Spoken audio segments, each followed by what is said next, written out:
السلام عليكم ورحمة الله وبركاته. أمالكيسي وهويو Soomaaliyeed waxaan joogaa wadanka Turkiga. waxaa iga xanuunsanaya ilmo yar oo 7 jira. ilmaha yar intaaba wuu xanuunsanayay halka markaan soo gaarsiiyay dhakhaatiirtan aan keenayna waxay ii sheegeen inuu maskaxda nabar ku leeyahay. maxay tahay ilmaha yar bay iga xanuunsanaya waan la rafaadsanahay waxaan ahay hooyo dan yar aan waxba haysan. ummadda muxsiniinta ah waxaan ka codsanayaa ummadda muxsiniinta ah Soomaaliyeed meel kastayba joogaan ummadda muxsiniinta waxaan ka codsanayaa inay soo caawiyaan ilmaha yar ee xanuunsan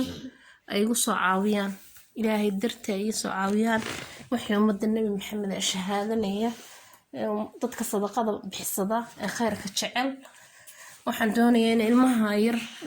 yar ee xanuunsan ay igu soo caawiyaan ilmaha yar xanuunsanaya saasaan ula rafaadsanahay habeenkii waa sidaa maalintii saasaan ula rafaadsanahay ilaahay dartii la igu soo caawiyo ilmaha yar ee xanuunsanaya waan codsanayaa ummadda Soomaaliyeed khayrka jecel sadaqada la baxda waxaan ka codsanayaa ilmaha yar la igu soo caawiyo ilmaha yarna male aabe iyo ehl caawiya aniga la rafaadsan 8 kale caruur ayaan ka imi waan Soomaaliya kaga imi mid beher kaga imi waxaan doonayaa Soomaaliya in